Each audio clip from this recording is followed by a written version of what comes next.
সবাইকে স্বাগত দীপ্ত সংবাদে। সাথে রয়েছে দোলা ডলারের শুরুতেই জানাবো সংবাদ শিরোনাম। জামায়াত ভোটার আইডি ও বিকাশ নম্বর সংগ্রহ করছে, অভিযোগ বিএনপির সিইসির সাথে বৈঠক। একটি দলের প্রধানের বাড়তি নিরাপত্তা লেভেল প্লেইং ফিল্ড নষ্ট করছে, প্রধান উপদেষ্টাকে জামায়াত। ঋণ খেলাপি ও দ্বৈত নাগরিকত্ব নিয়ে পক্ষপাতিত্ব করছে ইসি, নির্বাচনে অংশ না নিতে পারে এনসিপি। গণ অভ্যুত্থানে ধানমন্ডি মোহাম্মদপুরে হত্যা মামলার অভিযোগ গ্রহণ, তাপস নানক সহ আসামি ২৮।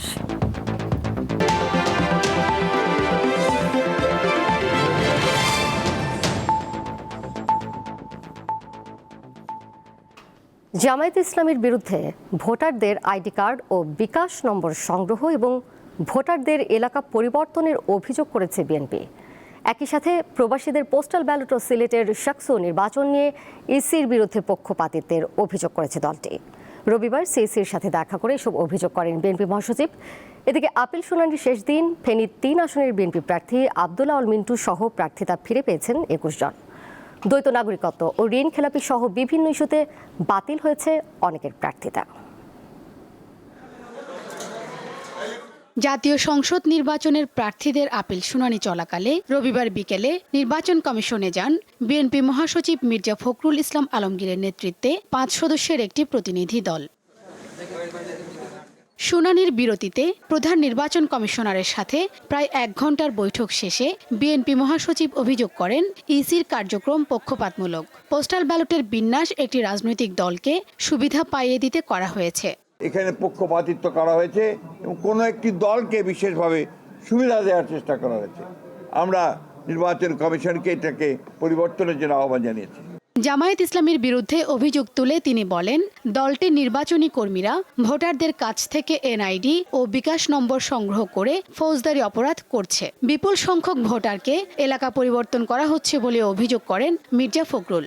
জামাতের নির্বাচনী কর্মীরা বাড়ি বাড়ি গিয়ে এনআইডির কপি, বিকাশ নম্বর, মোবাইল নম্বর সংগ্রহ করছে, যা ব্যক্তিগত গোপনীয়তা ভঙ্গ, ক্রিমিনালি অফেন্স। একটি রাজনৈতিক দল তাদের মনোনীত সমর্থিত প্রার্থীদের নির্বাচনে বিজয়ী করার অনৈতিক কূটকৌশল অবলম্বন করে ব্যাপক হারে দেশের ভিন্ন ভিন্ন এলাকা হতে ভোটার এলাকা পরিবর্তন পূর্বক ঢাকা মহানগর এলাকার ভোটার হিসাবে অন্তর্ভুক্ত হয়েছে। এদিকে শুনানির শেষ দিনে ঋণ খেলাপির কারণে চট্টগ্রাম ২ আসনের বিএনপি প্রার্থী সারোয়ার আলমগীরের প্রার্থিতা বাতিল করেছে ইসি। দ্বৈত নাগরিকত্বের কারণে বাতিল হয় কুমিল্লা ১০ আসনের বিএনপি প্রার্থী আব্দুল গফুর ভূঁইয়ার। তবে প্রার্থিতা ফিরে পেয়েছেন ফেনী ৩ আসনের বিএনপি প্রার্থী আব্দুল আওয়াল মিন্টু ও চট্টগ্রাম ৪ আসনের বিএনপি প্রার্থী আসলাম চৌধুরী। প্রত্যেকের বক্তব্য শুনে জনাব আসলাম চৌধুরীর পক্ষ থেকে আমাদের যে বক্তব্য সেটা সন্তুষ্ট হয়ে তার প্রার্থিতাকে বৈধতা দিয়েছেন চূড়ান্তভাবে। হলফনামায় ইউএসএ সিটিজেন ব্যাপারে কিছু বলেনি, তাই বিজ্ঞ কমিশন সন্তুষ্টি চিত্তে ওনার মনোনয়নপত্র জনাব আব্দুল গফুর ভূঁইয়া কুমিল্লা ১০-এর মনোনয়নপত্র বাতিল করেছেন। দিনব্যাপী শুনানিতে উল্লেখযোগ্য সংখ্যক স্বতন্ত্র প্রার্থী তাদের মনোনয়নের বৈধতা পান। সুষ্ঠু নির্বাচন হলে জয়ের ব্যাপারে আশাবাদী তারা। পোস্টাল ব্যালট এক জায়গায় যাচ্ছে, এতে নির্বাচন প্রভাবিত হবে, ভোট এই জায়গার মধ্যে একটা কারচুপি হওয়ার সম্ভাবনা আছে। মানুষের মধ্যে এক ধরনের উৎসাহ যেমন পেয়েছি, আবার এটাও সত্য নির্বাচন সম্পর্কে মানুষের যেন একটা কেমন অনীহা কাজ করছে। এদিকে নির্বাচন কমিশনের বিরুদ্ধে পক্ষপাতিত্বের অভিযোগ তুলে পোস্টাল ব্যালট পরিবর্তন ও সিলেটের শাহজালাল বিশ্ববিদ্যালয়ের ছাত্র সংসদ নির্বাচন বাতিল সহ ৩ দফা দাবিতে ইসি ঘেরাও করে অবস্থান কর্মসূচি পালন করে ছাত্রদল। সকাল ১১টা থেকে শুরু করে রাত পর্যন্ত বিক্ষোভ শেষে সোমবার আবারও কর্মসূচির ডাক দেয় ছাত্র সংগঠনটি। শিউলি শবনম, দীপ্ত সংবাদ, ঢাকা। নির্বাচনে লেভেল প্লেইং ফিল্ডের কথা থাকলেও একটি দলের প্রধানকে যেভাবে বাড়তি নিরাপত্তা দেওয়া হচ্ছে তাতে নির্বাচনের গ্রহণযোগ্যতা হারাবে বলে অভিযোগ করেছে জামায়াত ইসলামী। রবিবার সন্ধ্যায় প্রধান উপদেষ্টার সঙ্গে জামায়াত প্রতিনিধি দলের বৈঠকের পর দলটির নায়েবে আমির সাংবাদিকদের এ কথা জানান। ইসিতে করা বিএনপি মহাসচিবের অভিযোগ প্রত্যাখ্যান করেন তিনি।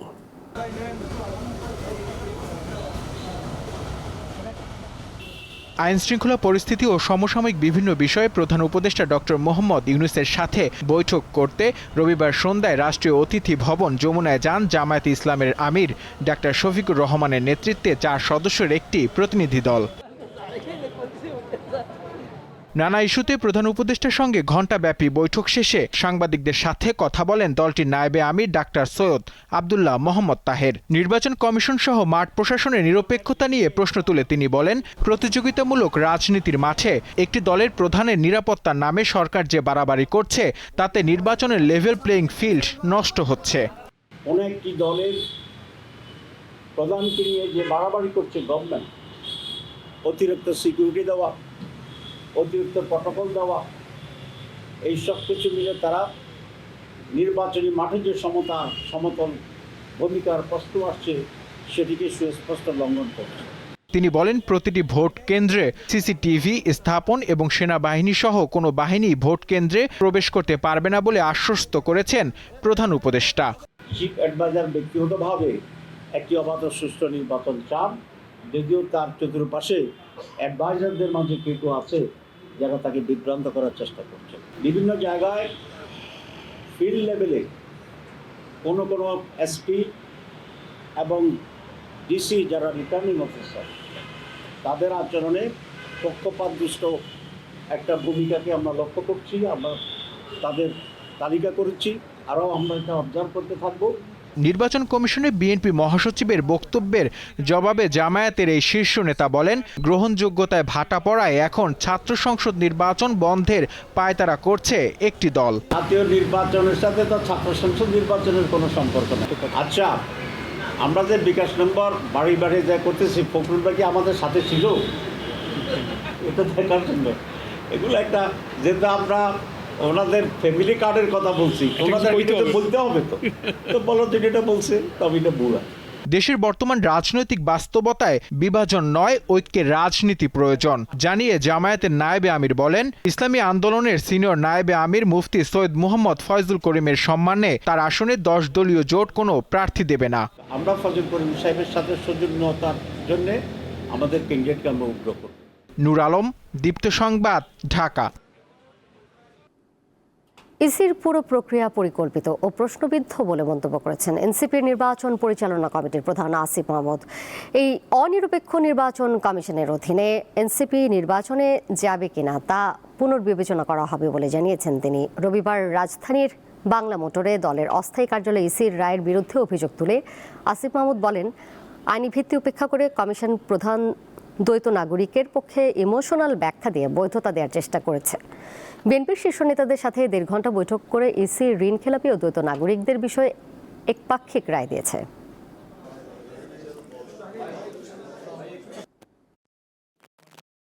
একই সাথে আর্গুমেন্ট করছেন, আবার সিইসির সাথে বৈঠকে যাচ্ছেন, বৈঠকের পরে রায় আসছে। এই পুরোটা প্রক্রিয়াটা একটা নাটক মঞ্চায়িত হয়েছে, পুরোটা বিষয় পরিকল্পিত। আমরা সকল স্টেক হোল্ডারদের সাথে কথা বলবো, অন্তর্বর্তীকালীন সরকার এবং নির্বাচন কমিশনের সাথে প্রয়োজন আমরা আবারও কথা বলবো। এই পরিস্থিতি যদি চলতে থাকে তাহলে অবশ্যই একটা শঙ্কা তৈরি হবে জাতীয় নাগরিক পার্টি এবং আরও স্টেক হোল্ডারদের এই নির্বাচনে আমরা অংশগ্রহণ করবো কিনা সেটা পুনর্বিবেচনার পরিস্থিতি আসতে পারে। ক্ষমতায় গেলে জুলাই শহীদ পরিবার ও আহতদের জন্য মুক্তিযুদ্ধ মন্ত্রণালয়ের অধীনে আরেকটি বিভাগ করা হবে বলে জানিয়েছেন বিএনপি চেয়ারম্যান তারেক রহমান। রবিবার রাজধানীতে এক অনুষ্ঠানে তিনি কথা বলেন। গণতান্ত্রিক বাংলাদেশ গড়ার জন্য আগামী নির্বাচন অত্যন্ত গুরুত্বপূর্ণ বলেও মন্তব্য করেন বিএনপি চেয়ারম্যান। রাজধানীর কৃষিবিদ ইনস্টিটিউটে জুলাই গণ অভ্যুত্থানের শহীদ ও গুরুতর আহত পরিবারের সদস্যদের সঙ্গে শনিবার মতবিনিময় সভার আয়োজন করে বিএনপি। সেখানে বক্তব্য রাখেন ভুক্তভোগীর স্বজনেরা। আমার বড় ছেলে আমাকে আদর করে ডাকতো আম্মু মা। আমি ওর সাথে রাগ করলে বলে কি, আমি তোমাকে একবারে 2টা মা ডাকি, আজকে 17 মাস হয়ে গেছে আমাকে তো কেউ আর আম্মু মা ডাকে না।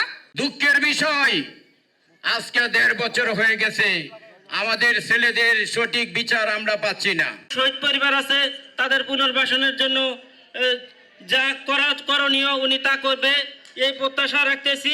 আগামী দেশ পরিচালনার জন্য জীবনটা দিতে আমি প্রস্তুত আছি। অনুষ্ঠানে প্রধান অতিথি ছিলেন বিএনপি চেয়ারম্যান তারেক রহমান। বলেন, স্বাধীনতা অর্জিত হয়েছিল 1971 সালে আর তা রক্ষা হয়েছে 24 জুলাইয়ে। এ সময় পরিবারগুলোর পাশে থাকার আশ্বাস দেন তিনি। 71 সালে এই দেশের মানুষ, মুক্তিযোদ্ধারা এই দেশের স্বাধীনতা অর্জনের জন্য জীবন দিয়েছিলেন।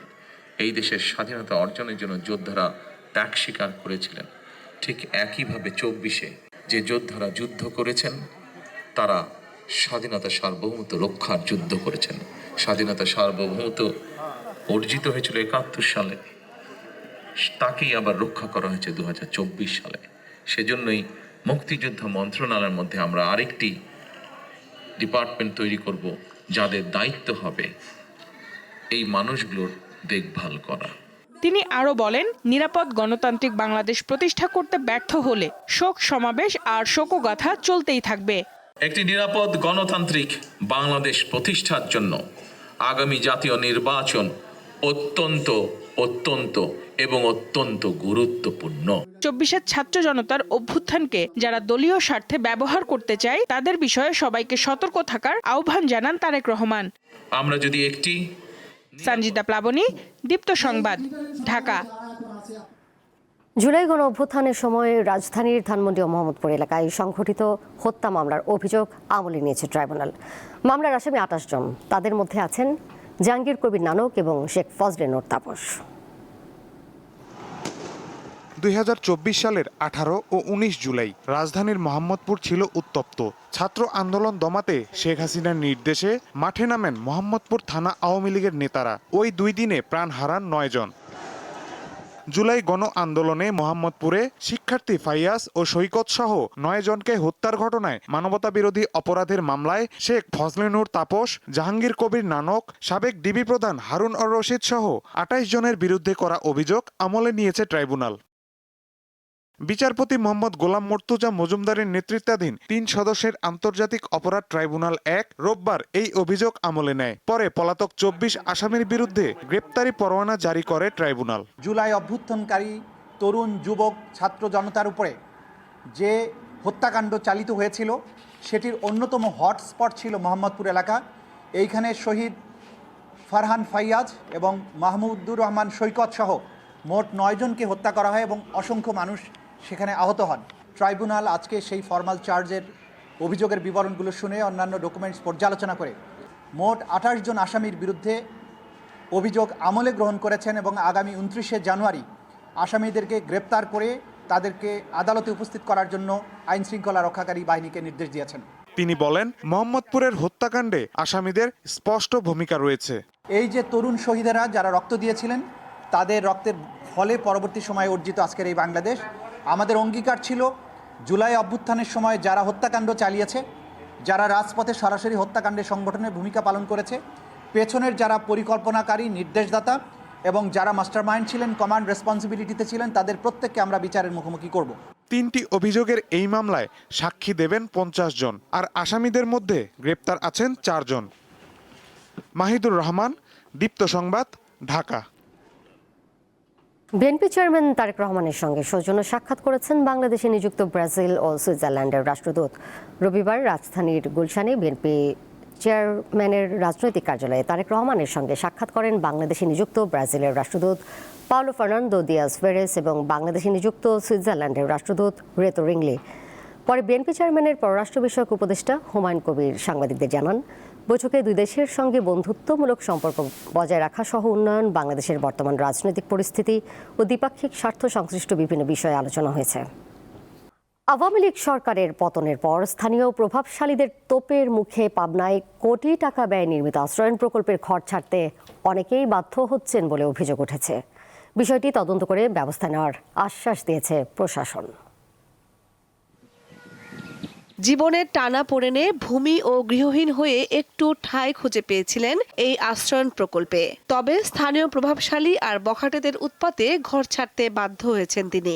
আমার ধরেন এই গলায় গামছা এরম ছিল, টান দিয়ে তুললেই এরম লাফা উঠি পারি হেলে আমার গলার পারে এইসব হয়েছে, এসব কিলিয়ে ধন খামসা। আমরা কোনো লোকের সাথে ঝরগা ফাঁসা তো করিনি, কিছুই করিনি। হঠাৎ মেরে আমার শালিক মারলি, মারার পরে আমরা চলে আসি। গৃহহীন, ভূমিহীন ও নিম্ন আয়ের মানুষের জন্য সরকারের দেয়া উপহারের ঘরে ঝুলছে তালা। এমন চিত্র চোখে পড়বে পাবনার সদর উপজেলার হেমায়েতপুর ইউনিয়নের চরাঞ্চল অধ্যুষিত এলাকা ভবানীপুর গ্রামে। সেখানে ১১০টি ঘরের বেশিরভাগ বাসিন্দাই চলে গেছেন। স্থানীয় লোকের বেশি গাইজোর বেশি, অনেক দূরেতে যারা আসে তারা এখানে থাকতে পারে না। আর আমি বৃদ্ধ মানুষ আইছি, আমি মনে করি শান্তি থাকতে পারতেছি না। শোনা মানে প্রশাসন দেখা উচিত, এটা আমি চাই। বেটা প্রভাবশালীরা ঘরের আঙিনায় তৈরি করেছেন কলাবাগান। গুটি কয়েক পরিবার এখনো বাস করলেও আশপাশের স্কুল ও মসজিদ না থাকায় বিপাকে পড়েছেন তারা। বালি ফুটিশ্বরের পারে এখন ওই রিক্সা চালাই কি পাবনা শহরে যায় না, তাতেই তো মানুষ শহরে চলে যাচ্ছে, তালা দিয়ে ঘর তালা দিয়ে চলে যাচ্ছে। কোন মানে যে আমি আজ 2 বছর আসছি মেলায় লোক ধরেছিলাম, এখন বর্তমান কেউ নেই, এখন 20টা ঘর আছে, আমরা তাই থাকি। এখন হেনে কোনো স্কুল নেই, কোনো মাদ্রাসা নেই, কোনো কর্মসূচি নেই। বিষয়টি খতিয়ে দেখার কথা জানিয়েছেন উপজেলা নির্বাহী কর্মকর্তা।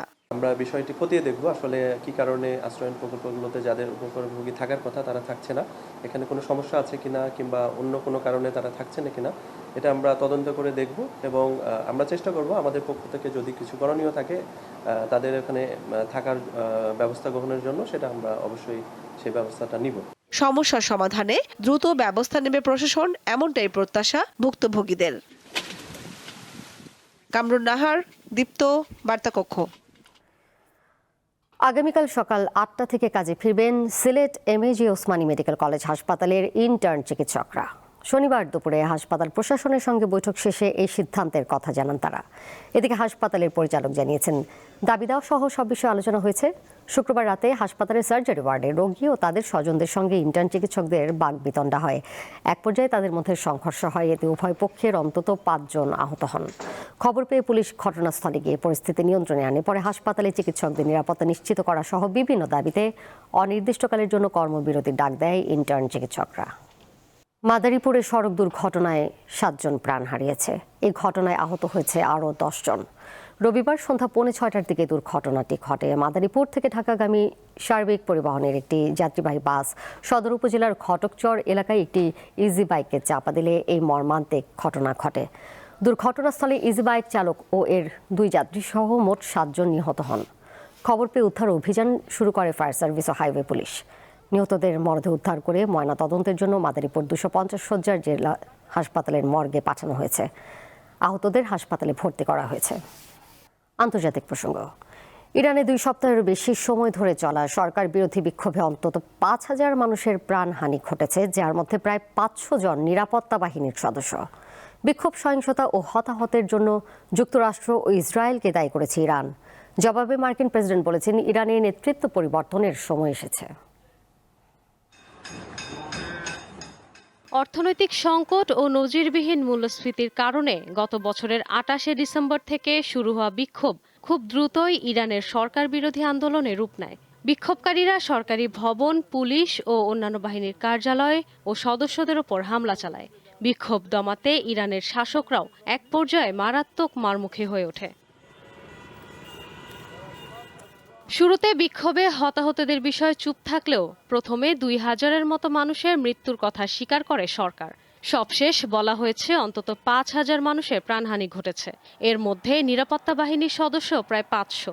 রোববার ইরানের আঞ্চলিক এক সরকারি কর্মকর্তা নাম প্রকাশ না করার শর্তে ব্রিটিশ বার্তা সংস্থা রয়টার্সকে এই তথ্য জানান। এসব হত্যাকাণ্ডের জন্য বিভিন্ন সন্ত্রাসী গোষ্ঠী ও সশস্ত্র দাঙ্গাবাজদের দায়ী করেছেন তিনি।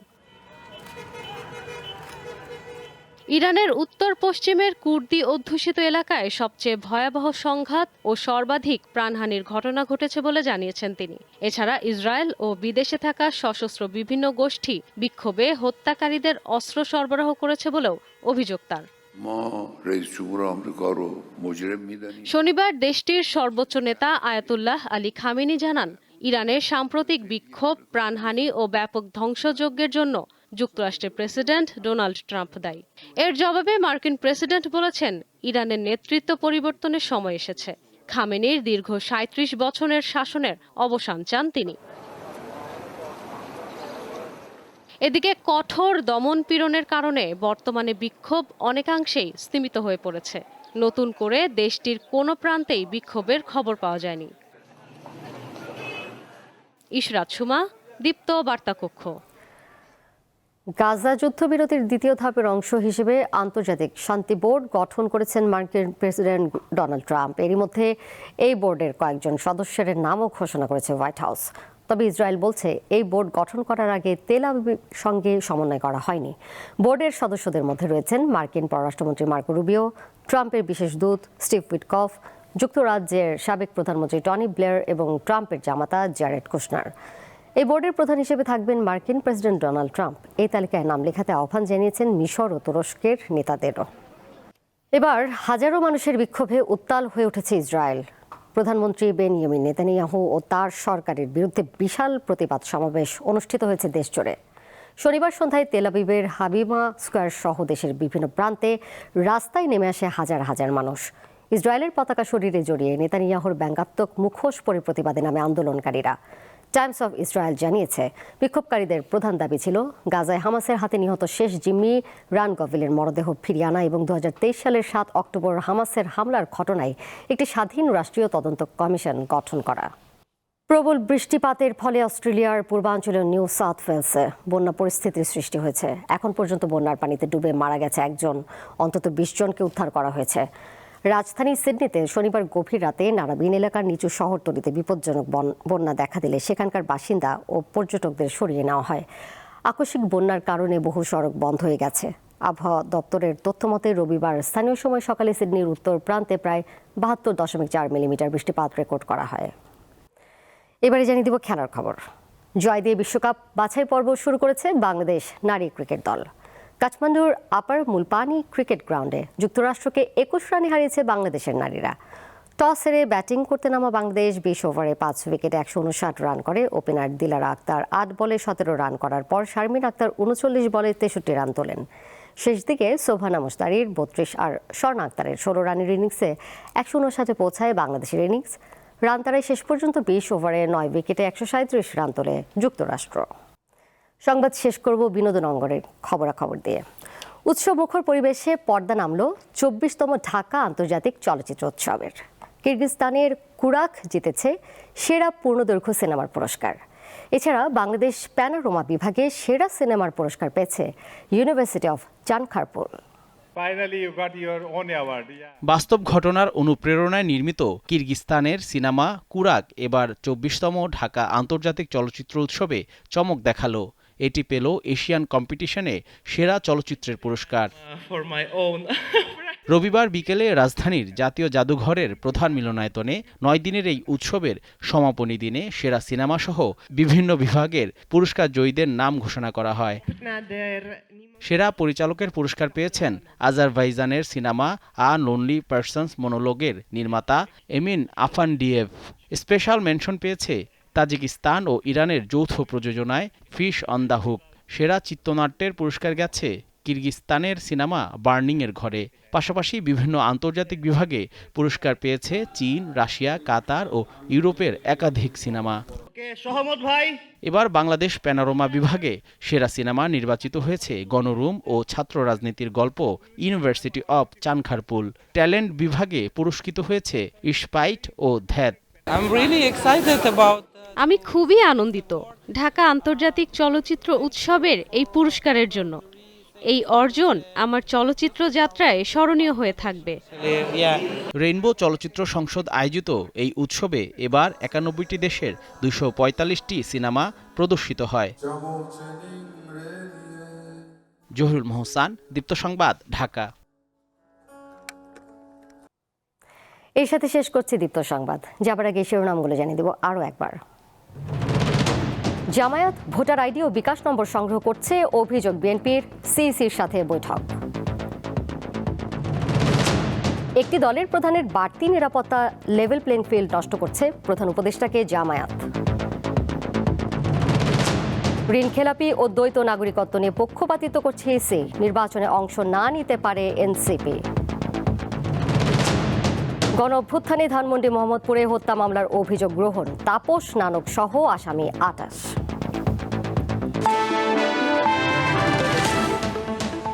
এই ছিল এখনকার মতো। এর সাথে বিদায় নিচ্ছি আমি দোলা ডলরেস। আরও তথ্য এবং বিনোদনের নানা খবর জানতে যুক্ত থাকুন দীপ্ত ডিজিটাল প্ল্যাটফর্মে। ধন্যবাদ সবাইকে এতক্ষণ সাথে থাকার জন্য।